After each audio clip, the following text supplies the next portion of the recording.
एक आमलेट वाला सूरजपुर नाम के गांव में विकास नाम का व्यक्ति रहता था। घर के पास ही मुर्गी पालकर उनके अंडे बेचकर गुजारा करता था। विकास अपनी मुर्गियों को बहुत अच्छी तरह ध्यान रखता था। ताराचंद नाम का व्यापारी विकास से अंडे खरीदता था। ताराचंद बहुत लालची था। वो विकास को काम पैसे देता था।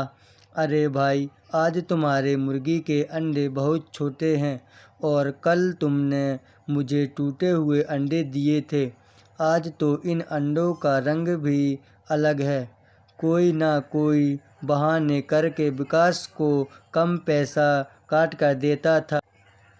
बेसहाय होकर विकास सिर पकड़ के बैठा था। एक दिन विकास का लड़का अपनी पढ़ाई करके गांव वापस लौटा। तभी ताराचंद वहां पहुंचा। देखो भाई विकास, कई सालों से हम दोनों मिलकर धंधा कर रहे हैं, इसीलिए लाभ ना होने पर भी मैं तुम्हें पास आकर अंडे खरीदता था, पर आज तो ये अंडे बहुत ही ज़्यादा छोटे हैं। मैं इसे किस दाम पर बेचूंगा? ये लो, ये पैसे रख लो, कहकर उसे बहुत ही कम पैसे दिए अंडे लेकर चला गया। ये सब देखकर राजू, ये क्या पापा, बाजार में एक अंडे 6 रुपये का बिकता है और हमारे पास में देसी मुर्गियां हैं। इस अंडे की कीमत और ज़्यादा होगी। एक अंडे 2 रुपये से भी कम दिया है और तुमने कुछ बोला क्यों नहीं? बापू, क्या करूं बेटा, ये हर रोज़ ताराचंद आकर कोई ना कोई बहाना करके मुझे कम पैसे देकर चला जाता है। अब मैं बूढ़ा हो चला हूँ। हाँ, मैं बाजार भी नहीं जा सकता, इसीलिए चुप हूँ। घर आकर खरीद कर ले जाता है। बापू, कल से ताराचंद को अंडे बेचने की कोई ज़रूरत नहीं है।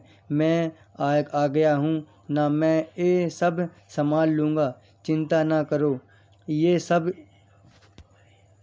संभाल लूँगा, चिंता ना करो। मैं सब झंझट में तुम क्यों पड़ो? कुछ दिन छुट्टियाँ मनाओ।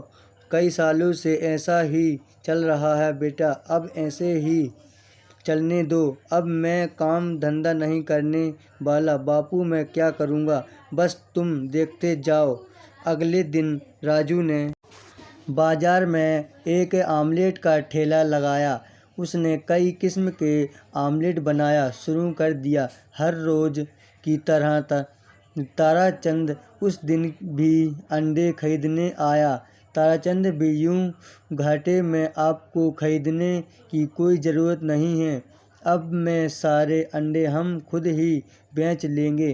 ताराचंद गुस्से में, अच्छा, मुझे मना करके तुम धंधा शुरू कर रहे हो, मैं भी देखता हूँ कब तक चलाता है, कहकर गुस्से में वहाँ से चला गया। अर्जुन अपने ठेले में fish omelette, chicken omelette, french fish omelette, vegetable omelette, masala omelette, यूँ आदि किस्म के आमलेट बेचने लगा। लोगों को अर्जुन के आमलेट बनाए हुए बहुत अच्छे लगे तो दूर दूर से तरह से आकर उसे आमलेट खाने लगे। यूँ कुछ ही दिनों में अर्जुन का धंधा खूब चलने लगा। विकास के अंडे लगने लगे तो अर्जुन आसपास के फार्म हाउस से भी अंडे खरीद कर आमलेट बनाने लगा।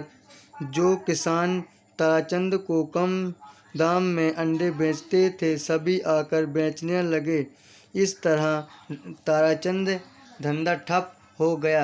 एक दिन ताराचंद सूरजपुर के किसानों से, सुनो गांव वालों, कई सालों से आपके अंडे खरीदता आया हूँ। आज एक नया लड़के ने आया है, आमलेट का ठेला लगा क्या खोल लिया है?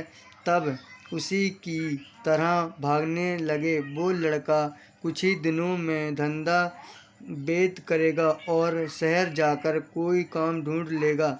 तब तुम्हें मेरे पास आना पड़ेगा। आप सब अच्छे से सोच लें। आप सबको कल से अंडे बेचने होंगे।